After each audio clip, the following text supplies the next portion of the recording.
You can repent and get right with Jesus if you want to. Don't listen to the accusations of Satan that Jesus will not forgive you or that you've messed up so bad that you cannot find reconciliation with your Father in heaven. If the devil has been accusing you, remember the story of the prodigal son. The prodigal son went out and spent all his father's money. He lavishly wasted everything. He did what was evil, but when he came to his senses, he repented and he pleaded with his father to allow him back, just to eat like one of his hired hands. But the father received him back with joy, and he threw a feast, even to the extent that it made his other son jealous. Remember that our Father in heaven is forgiving.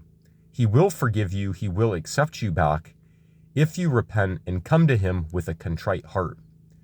May the grace of Jesus be with you.